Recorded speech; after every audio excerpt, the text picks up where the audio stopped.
What up, everybody?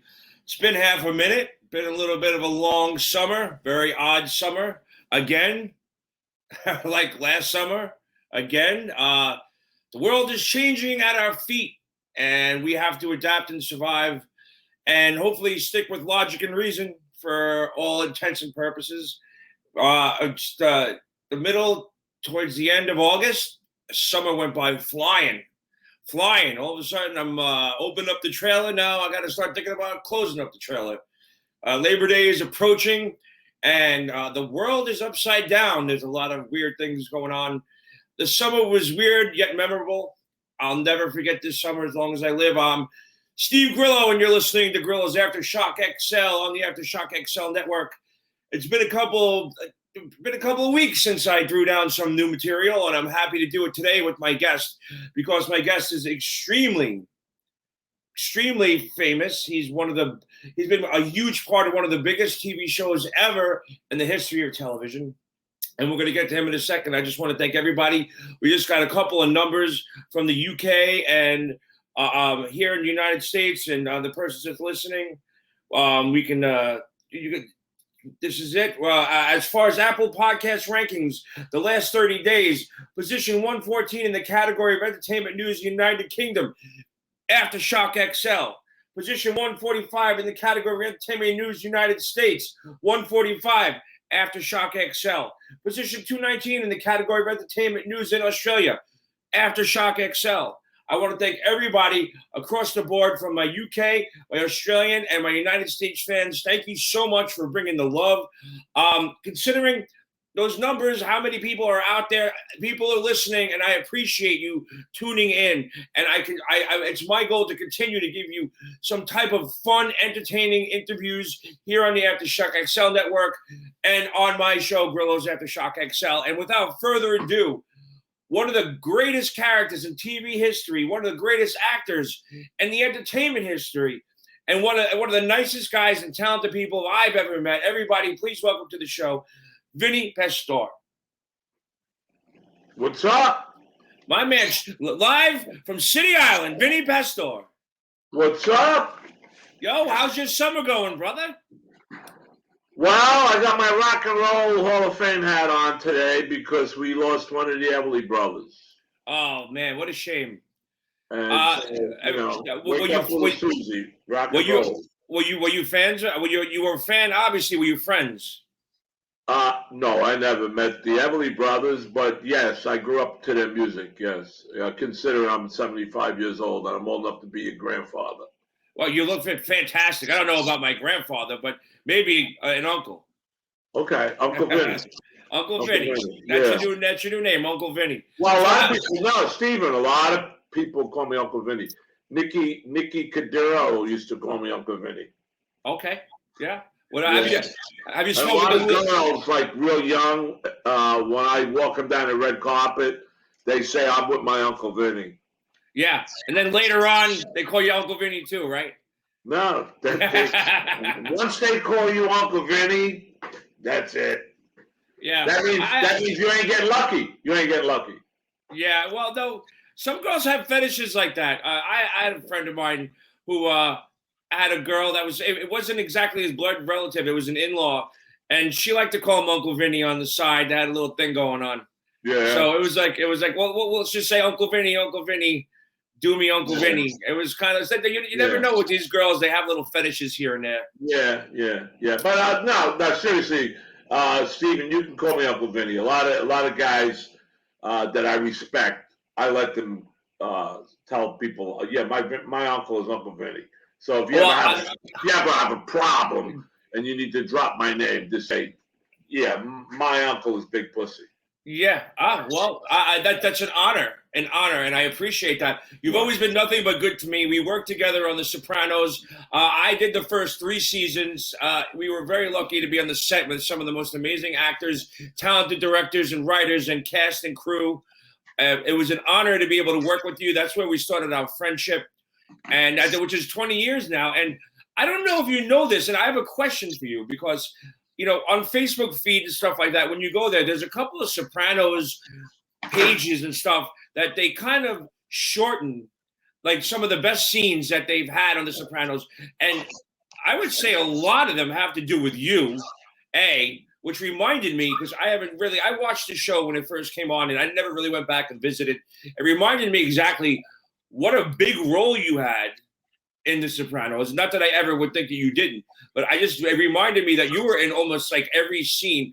But all these scenes that are on these Facebook pages are being played at a rapid number, like an extraordinary number. Now, and especially my scene when I was with Michael Imperioli and I got into a fight in the pizzeria, that's a reoccurring thing that happens on these Facebook pages. Now, as someone that's not only a SAG member, but also on the board of SAG, there's no residuals in this. Is there or no? Do we get another check from them? Residuals from HBO? No, from being on Facebook with all these Sopranos Facebook pages. You don't get I'm playing clips. No, we don't get any money from that, huh? Nah. They can play them all day long. But I will say, you are the most. There's a game out. It's I got it in the box. I'll pull it out and I'll show it to you. It's the Sopranos Monopoly. And HBO sent it to me, but I'm not making any money off it. They sent me a game. But they own the name, Stephen. They own our names. They own our characters' names. They can do whatever they want. But as far as people that don't know, that might be listening, residuals, as far as when you're an actor, when it's replayed, you get paid again. And as crazy as that sounds, I get checks for 50 cents. No, I got a check today. I got a check today for $9.76. Yeah. So now people don't understand that. So, but yeah, and then, but now they're playing, and every time it's played as an actor in the union, you get money. So they're playing it on Facebook. They're playing it on Facebook, and some of these you don't get it on Facebook. Really? Okay, that's my question. And they don't have control of that. They just started to bite into all this new television stuff. There's Netflix and Hulu. I did Wu-Tang the first season. I don't get residuals. The second season, Hulu went into contract with SAG for residuals. So a lot of this stuff is just all like new now. And because of the pandemic, a lot of stuff that's on Zoom and the merge between SAG and Equity, where if I wanted to put a play up and then tape it, it's a lot easier, but it's a little more complicated. Are we making any more money? Who cares? If these Facebook pages are like monetizing their Facebook page and they're playing clips of you more so than anybody, other than I think it'd be you, Gandolfini, and you, and then Michael Imperioli, where every clip that I see that comes up at least 10 times a day as you or Jimmy or Michael in the clip. Well, it's good. You know, I'm reading this book of Tyrone Power's life, and he said when you stop signing autographs, that means they don't want you no more.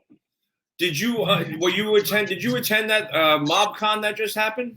No, sir. You didn't. Okay, because I saw it was another pretty big thing. I know they were supposed to do something like that before the pandemic, and I know the rules, and every day the rules change, and this, that, and the other thing. No, I'm going on the road. I got my tour dates right here.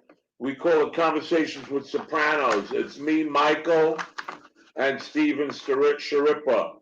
So we're going back with that show again. We start October 2nd in Warren, Ohio. Then Mesa, Arizona, Atlantic City, October 30th. So we got our own thing. That's amazing. We go to London and Glasgow. This is all the stuff we were supposed to do before the pandemic. Yeah.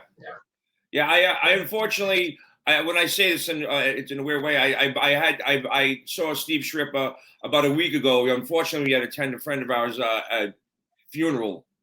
I don't know if you remember Big Anthony. Marino, he had passed away, 59 years old, cancer. So Sharippa this is such a great story about my friend Big Anthony and Steve.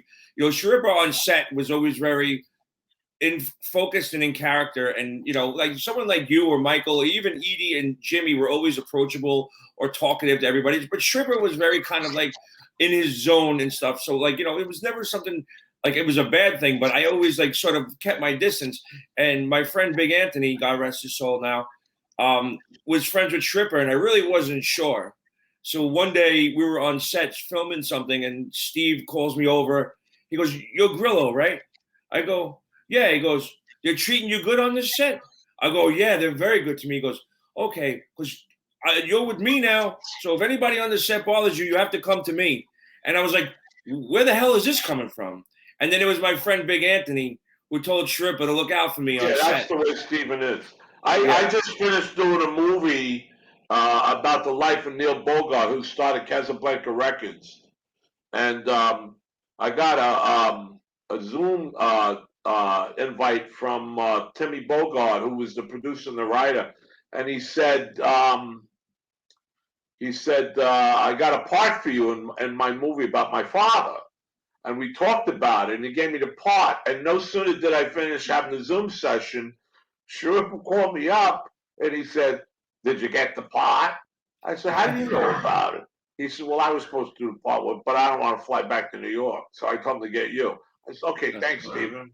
And that's what we do for each other. Yeah, no, there's no doubt about that. You and Michael Imperioli, even Jimmy, when he was alive, he was always good to me anytime we bumped into each other. And I was just a stand-in. And by all means, it doesn't seem like much.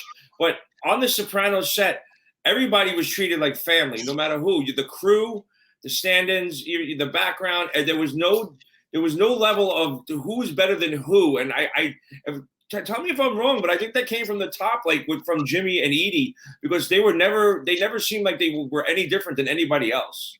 Well, I think the reason why is because we all came out of the gate where it was a whole brand new project and everybody was desperate to have a steady job. I mean, Edie was doing Oz, but to be able to have a show like this, if it took off. So when we did the pilot, we were pretty excited about doing the pilot, but you can even ask Michael. We didn't think it was going to work because it was all about the ducks and everything. Yeah.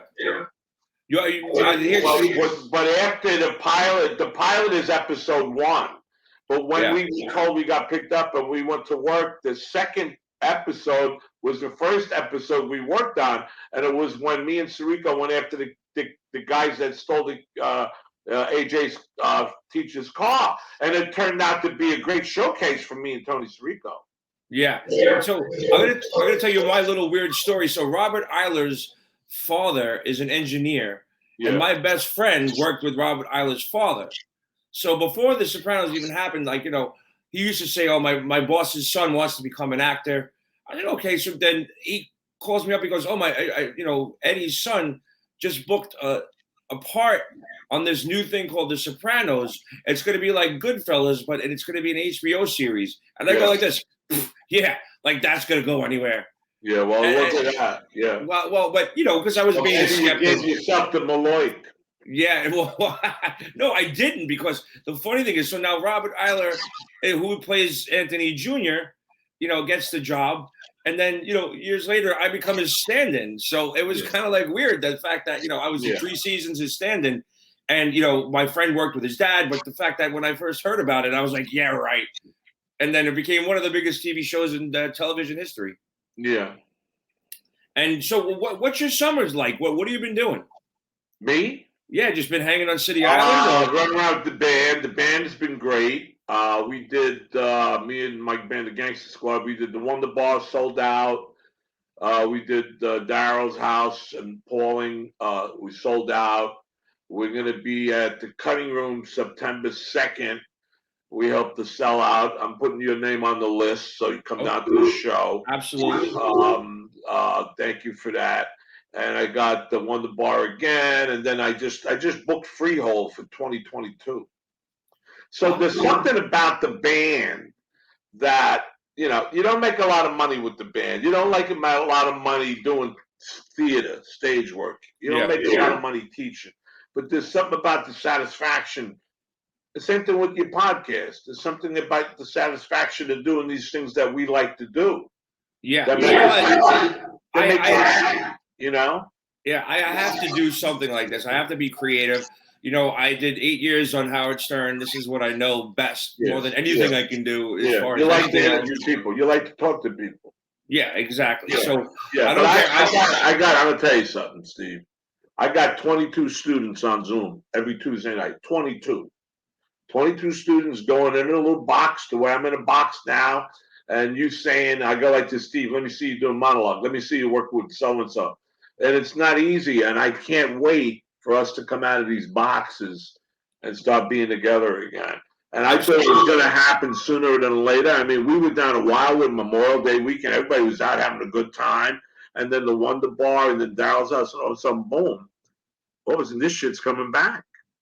Well, I hope not. I don't know. Between like the vaccines and the booster shots and whatever, you can't get a straight answer out of anybody. I went to a bar on Friday, right by next to Port Authority, and I had to show it was the first time I had to show my vaccination card To get into a bar. Yeah, but I said, you know what I said? Here you go, and he let me in. I go, how do you fucking know it's me? Why do you gotta fight with people? They're only doing their job. No, but I'm just saying. Let me tell you something. I hope we don't get into a political spat, on your show tonight about. Because like my best friend in life, really close. I love him. Is Chucky Zito, but Chucky and I, our politics, the difference between a leftist and a right. It's just the way it is. I love Chucky, but he thinks one way, I think another way. And the same thing with you. I know how you think. I have no religion, no politic rule in my show. But you got the shot. What? I got the shot. How many shots did you get? I got 2 Moderna shots. I was talking to Tony Dancy yesterday, and he got his 3rd shot already. Yeah, my friend Jesse Nash got his 3rd shot. Yeah, so, you got to do what they tell you to do. Yeah, well, I'm not saying I'm making a point. Wait a second. Years ago, when you had to go to the bar and you maybe weren't 21 yet, you had to show proof. And maybe you weren't 21, maybe you were 18 and you got in. How come you got in? Because I knew all right, okay. Now, big Sal at the door. I was with somebody yesterday and he's selling forged cards. Well, that's my point. I'm not trying to make it like that's right. They're selling fake ones, just like you had a fake ID to walk into a bar. Yeah, so, so here's the deal. They looked at something, a piece of paper, then didn't follow up with the sheet if my ID was correct.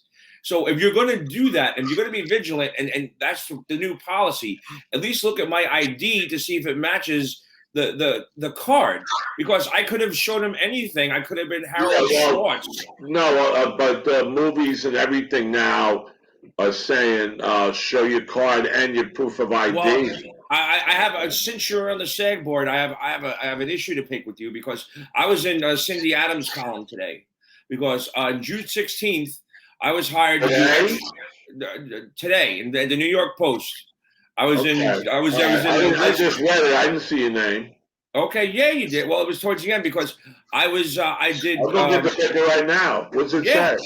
It says, I'll read it to you. Hold on a second. Read it to me. What does it say? Okay. Alleged growls exit relative to Amy Schumer's new Hulu comedy series. Growler Steve Grillo, who also left being a regular on the Howard Stern show's Candy Store due to monetary issues, says, I was an extra on her new movie, Life and Beth, which she's directed and written. I haven't gotten paid. They were supposed to pay us within 5 days. We worked in June. The project has Amy's name on it. She should know everything that's going on. You didn't get paid? No. Okay, so why didn't you pick up the phone and call Screen Actors Guild up? Because I don't have my card anymore, because I let it lapse. Well, then they're not going to pay you. Well, you can't ask the union to back you up if you did a non-union job. I didn't ask the union to back me up at all. It's a non-union job, right? No, it was a union job. There it is. That's the article today. So I worked on that June 16th. I got paid to ride my motorcycle onto set. I played a biker. I got paid for my motorcycle. I got paid for a COVID test. Why did you put that there? She's never gonna hire you again. Don't you say you know me? Uncle Vinny said I should do it. No. You just threw her under the bus. Let me tell you something. I did that movie for Bogart, right? I didn't get paid for 2 months. I didn't throw him under the bus. Well, here's the deal. When I worked on, I was a PA on I Am Legend, okay? And they didn't pay the PAs for 2 months. Okay, Will Smith's name was involved. And the moment he found out his name, that we weren't getting paid, we got paid within a week. Was it union? Yeah. Well, that's well, there's no PA union. I don't believe that Amy Schumer had you do a non-union project. It's a union project, Life and Beth. And for Hulu? It's on Hulu. It's going to be on Hulu. Union, non-union. I know there was a union. It was a union job, but they hired me because I have a Harley Davidson. Right, and they hired me. They hired me to bring my Harley Davidson as a non-union actor. Yeah. In a union thing, right? Yeah. Guess what? Yes. They ain't got to pay you. They don't have to pay you. Yeah, but I'm on camera. They don't start to pay you. Who are you going to get to back you up? You can't get the union to back you up. Liz Smith. You don't want to pay your dues. No. Well, I not that I don't want to pay any dues. I can't afford to go buy back into it yet. So put it this way, they're not paying. Not just me, but there was other actors on set that day that I spoke to that did not get paid. But why you get me involved in this, man? Maybe how am I getting you involved? On Monday. Now she's going to say, Amy Pastore was on Steve Grillos' show, and he threw us under the bus. Amy, listen. No, you stuck up for Amy. I'm on the board. Listen, hire me. Everything's fine. Steve Grillos is scared. I am a scam right now. No, I didn't get paid. He won't pay his dues. So since he won't pay his dues, don't send him any money. Well, so what's up with Tony Danza getting his third shot already? Like, how did he sneak past all that red tape? Well, I shouldn't have told you that because now you're throwing him under the bus too. I'm not throwing him. I'm just curious. Tony got his third shot. Yeah. Well, like so. Is there tell me how to do it? You want me to tell you how to do it? Tell everybody. If everybody gets went online and registered, and he told them the symptoms that you qualify for your third shot, and they gave him an appointment, and he went down there CVS on 34th Street, and he got his third shot, and that was it. He didn't have to pull no punches, celebrity nothing. And he told me, Vinny, you want your third shot? Go online, blah blah blah. And I says, yeah. Am I running to get my third shot, Mr. Grillo? No. Okay. Well, are you not worried about the vaccine? I've been feeling fine. Am I running to get the third shot? No. Okay. Because nobody called me up and said, Vinny, come get your shot. I don't know where to get the third shot. You know where to get the third shot? I have connections. Tony Danza said he got it at the CVS pharmacy on 34th Street. So I guess you can go down there and get online and get that third shot. Right? So I guess so. I just got mine in June, so you got to go 6 months before you get the third shot? Yeah, but you got to go back to the same place you got it? I don't want to go back to where I got my first shot. Why? I don't want to go back there. It was hot. It was hell, man. It was hell. At the beginning? Okay. You waited online. You were moving. It was like musical chairs. No, I got lucky. The first time I went in for my first shot in and out, I'm not going to say where, but it was in the Bronx. The second time I was in there for 3 hours. And I said, I'm going to get COVID just by being in here. So I don't want to go back to that. I want to be able to do what Tony Danza did and go to CVS and get my shot. And if he was able to pull it off, all I got to do is when I'm finished talking to you, go online. But I don't feel like doing that today. You know why? Can I tell you why? Sure. Can I tell you why? Please. You don't mind. This is your podcast. You don't mind, do you? No, absolutely not. Okay, I'll tell you what. And I had Dr. Drew, what's his name, Pinsky, on my podcast. Yeah. And I said to him, do you know why I didn't get sick during the pandemic? And he said, it must be your immune system. I said, no, because I smoked the weed. And he said, you smoked the weed? What do you mean the weed? I said, I smoke pot. I smoke it every day. And because of that, I didn't get sick. He says, no, you can't prove that. I said, well, prove that I didn't get it sick because of that. Exactly. I said, prove to me, Dr. Drew, that pot wasn't helping me with my immune system. Yeah, you can't. Well, first of all, they won't because it scares them the fact that is actually a medicinal thing. Yeah, but everybody and their mother are going on and they're selling the liquids for you to take, if you have prostate cancer, any kind of cancer, but take 2 drops of this and you go to sleep.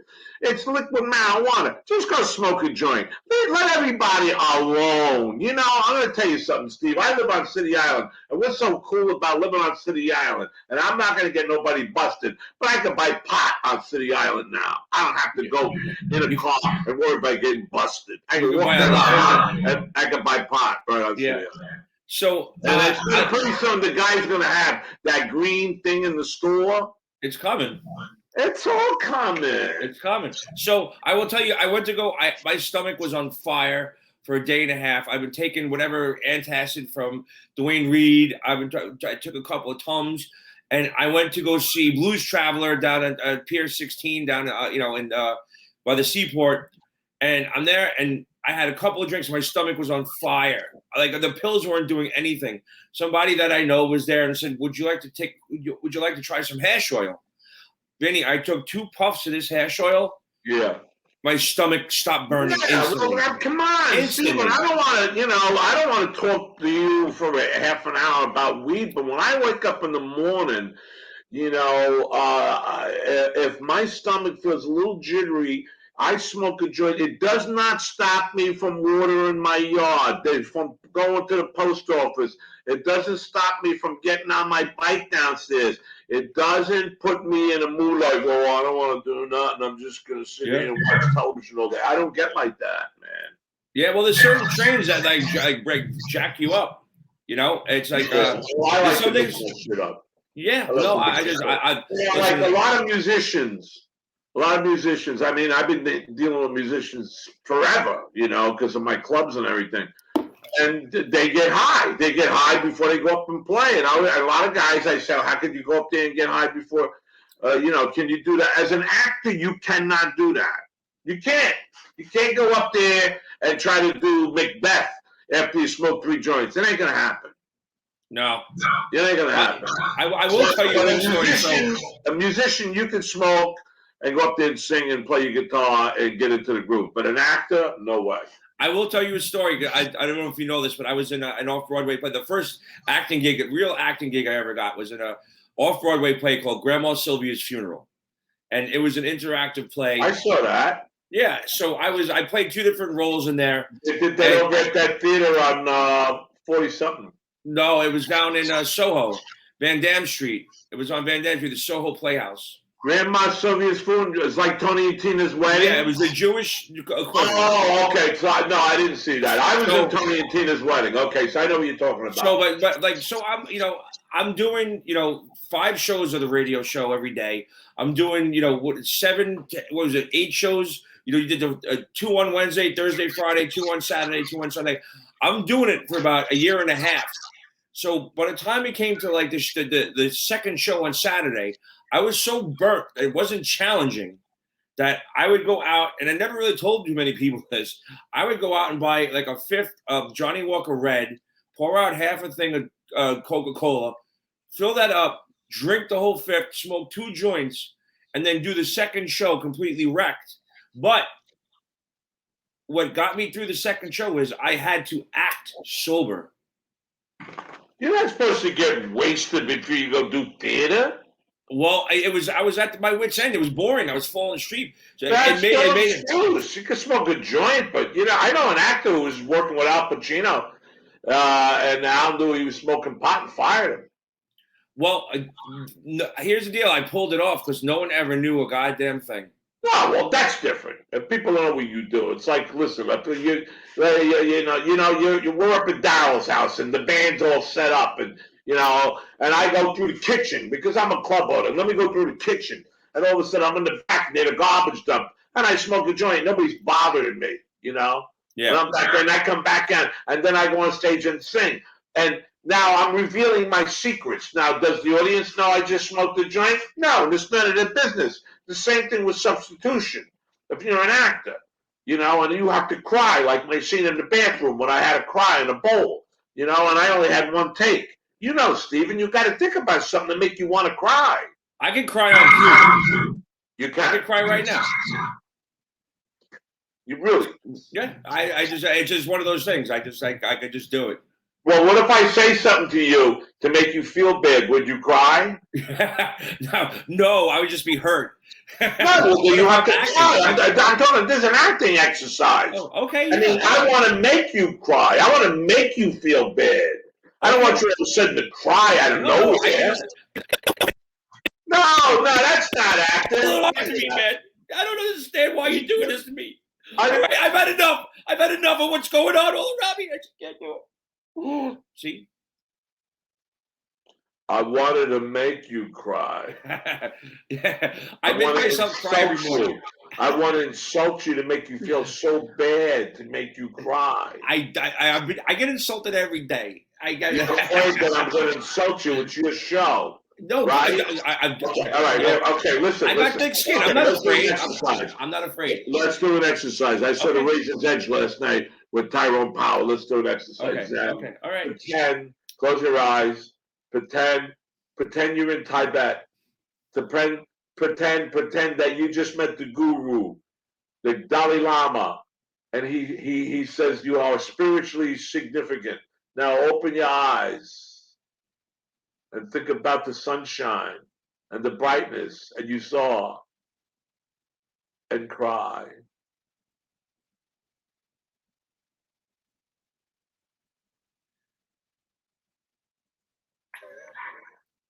I can't deal with it. I just really can't. It's too much for me to think about. It's so beautiful. Oh my God.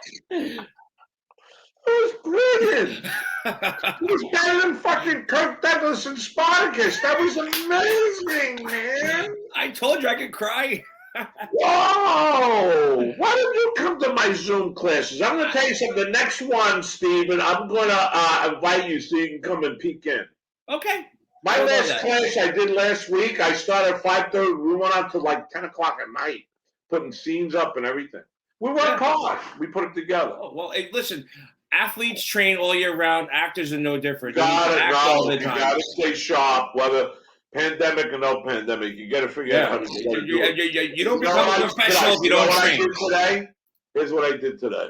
My car is in front of my house, and I got it. I'm in the Bronx, man. I'm in City Island, but I'm in the Bronx.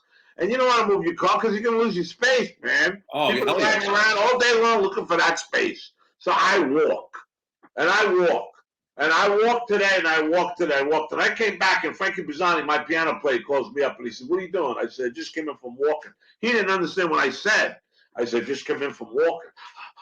I got to take a shower." He said, "What's the matter with you?" I says, "I just came in from walking, and I walked, man. And if I could do that every day." Yeah. Listen, I lost 25 pounds during the pandemic. You look fantastic, bro. I'm chubby as a motherfucker. And you still got your hair. Look at that.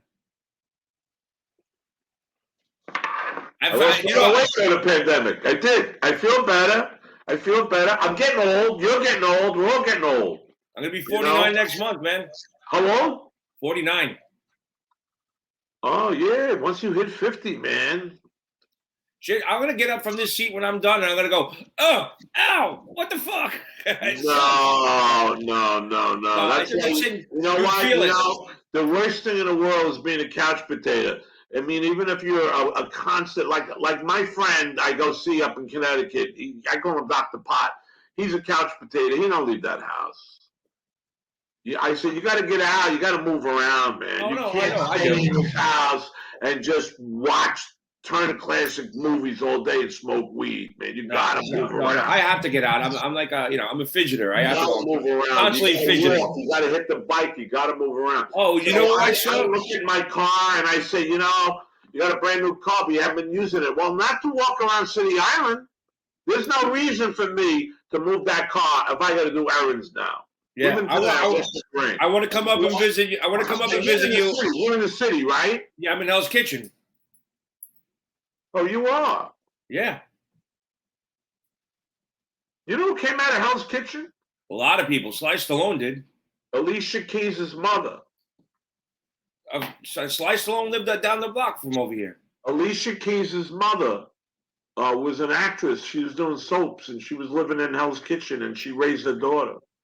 All the theaters are right. Well, the theaters and the TV shows. Right. Yeah.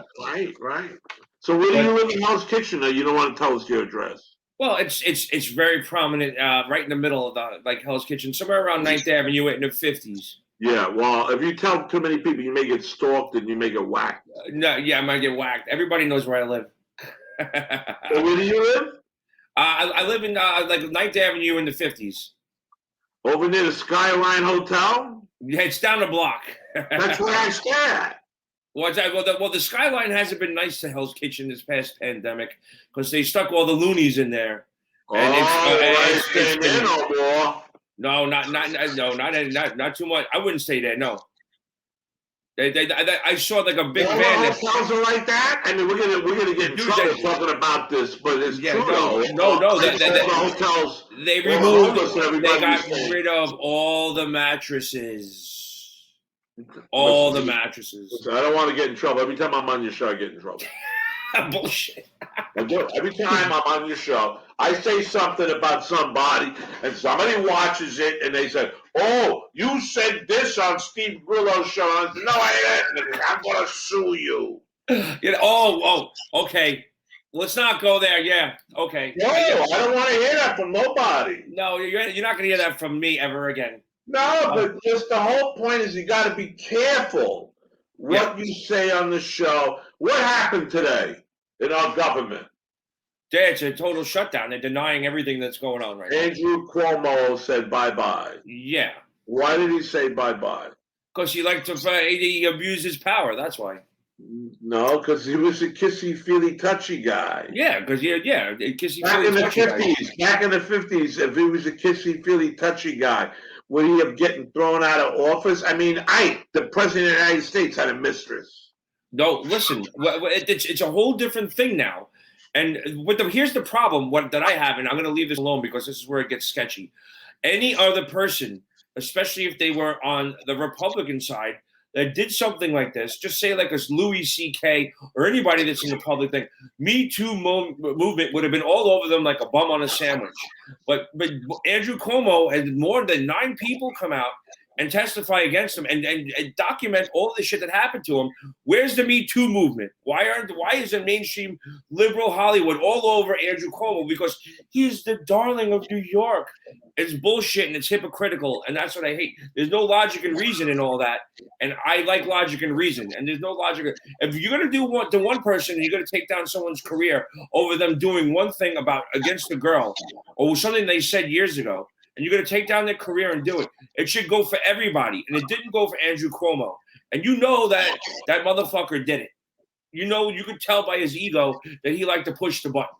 And I know for a fact, I know people that know him personally that have had that problem with him that can't come out because of Okay, can we turn the channel? Because I don't want to talk about this no more. Okay, me neither. I didn't want to talk about it at the beginning. You brought it up. We may go down the road I don't want to talk about. Now, are you friends with the? No, are you friends with Andrew? I don't want to talk about that no more. Okay, well, I didn't want to bring it up. You brought it up. No, I didn't. Who I didn't bring up it. You brought up Cuomo. I said I don't want to end up like him. Oh, well, of course not. You know how hard it is to teach girls, ladies, now on Zoom or not on Zoom? Like I'm having a private session with you right now, but you're taping, and the whole world's going to see this. So when you're having a session with a girl on Zoom, how do you know, one of your students, how do you know she's not taping it and showing to everybody? You got to be careful what you say. 100%. You end up like Cuomo. That's what I said.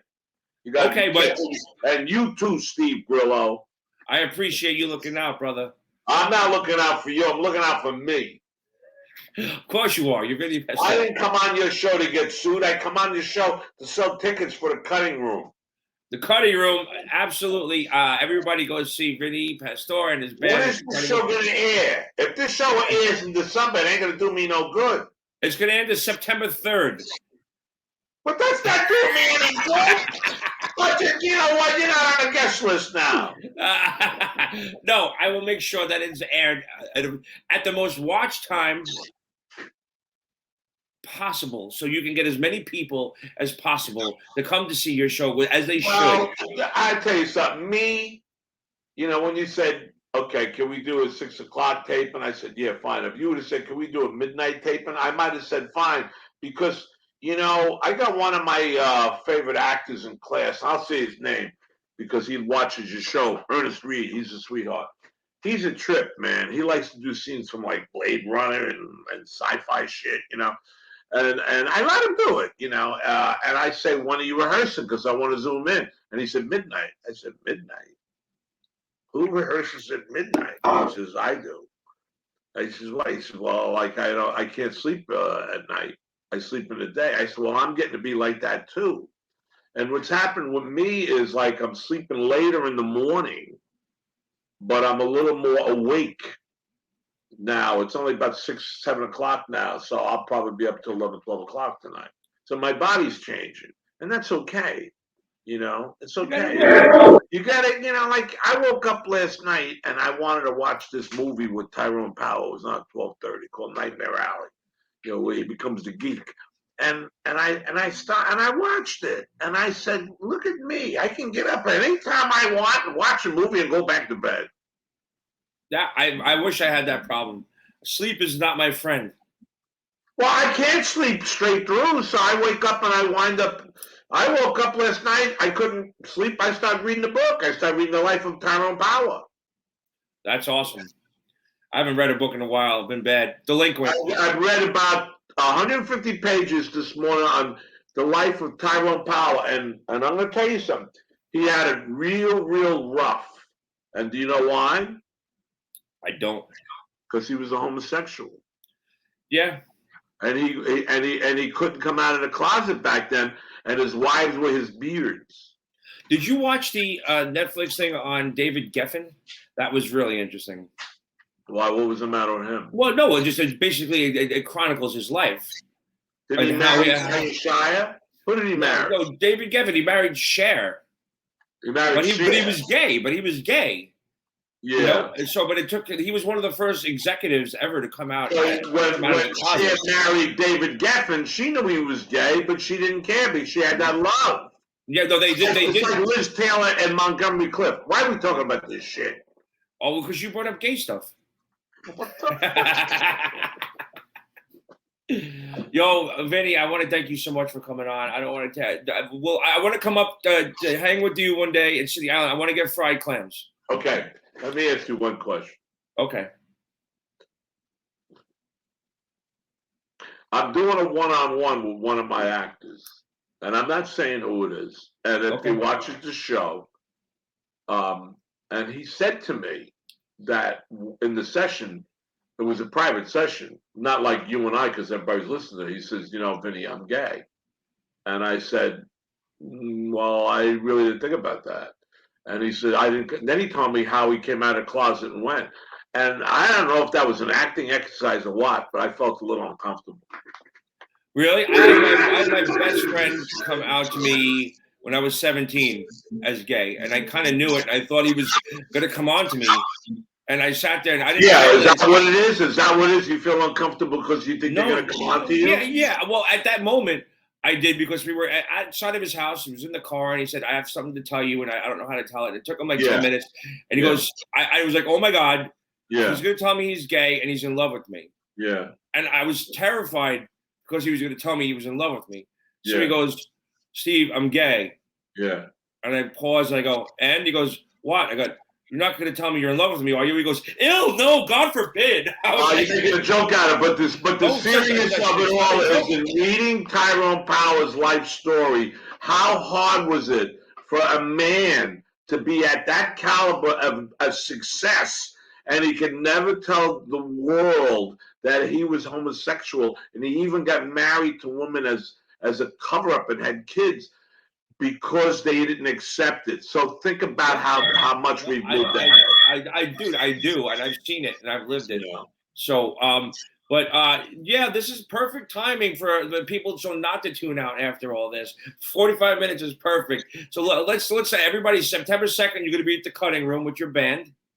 I'm not coming out. I'm just going up there and I'm going to be an MC. Uncle Vinny, do you have something you want to tell me tonight? No, I'm not coming out September 2nd. I'm gonna have that song by Diana Ross play as I go on the show. Okay, there you go. I will survive. I'm coming I'm coming out. And the Vinny Pastore goes on, and I'll go out dressed like Liberace. All right. Hello, Frisco. I wish my brother George was here. That's right. I tell you something. That's right. Before we leave, I'm going to leave you with this thought. Okay. I love Michael Douglas. He's one of my favorite actors, but when he played Liberace and Matt Damon was corn pucking him up to you know what, I couldn't handle that. Yeah, that. But yeah, it was. Michael Douglas was really that was.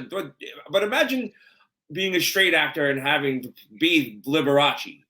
That's got to be tough. He is straight. Michael's straight. In fact, he said the reason why he got cancer because he was muck diving Captain Zeta-Jones.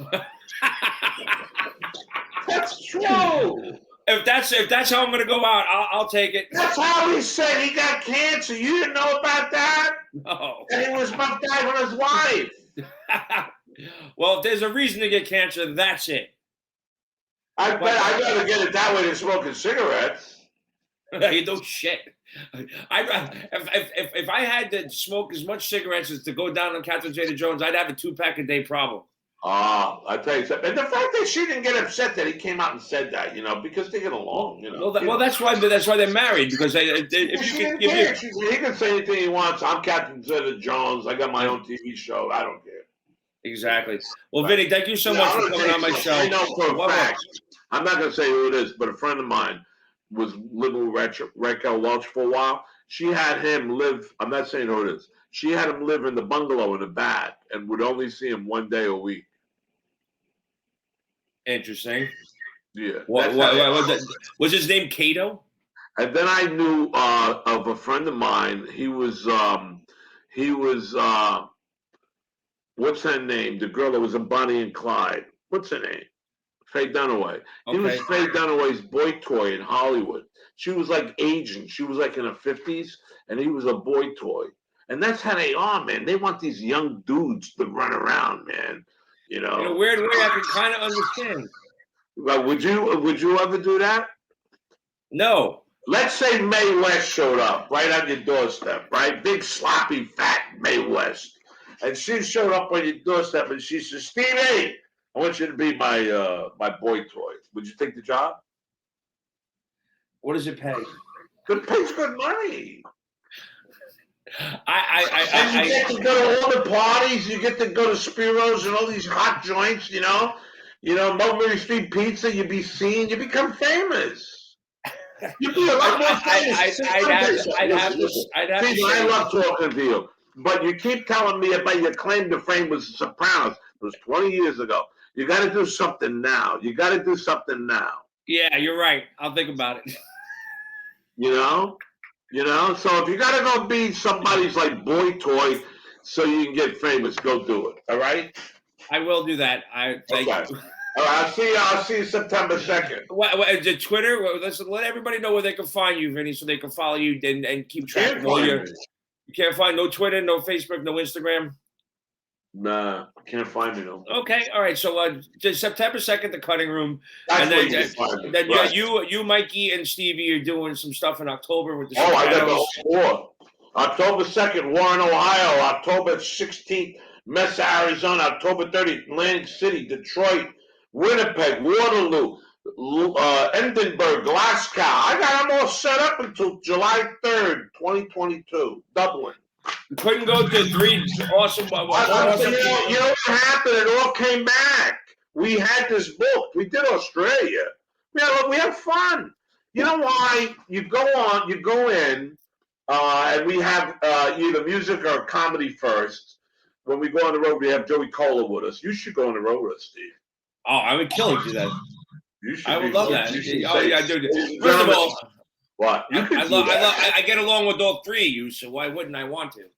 Okay, so I'll say it publicly right here on your show. When we come near you, I will have a couple of tickets for you to come see the show and see what we do. How close are you to Staten Island? I can't thank you enough. Staten Island? Okay. How long does it take to get there on a ferry? How long are you from Staten Island? An hour. February 12th, 2022, Staten Island at the St. George Theater. I'm going to have 2 tickets for you. Cool. I'll bring some hot, beautiful woman. I don't care. Cool, Vinny. Thank you so much for coming on. I really appreciate that. You're a brother, and now you're an uncle. Uncle Vinny. Uncle Vinny, thank you so much for coming on. I will post this and promote If you think we everything. said something that's going to get us sued again, take it out. Chop, chop, chop. Okay. I got your back. We're taping this so we can edit anything you want out. Just get me to the church on time. I'll see you later, Stephen. I love you, Uncle Vinny. Bye. Bye.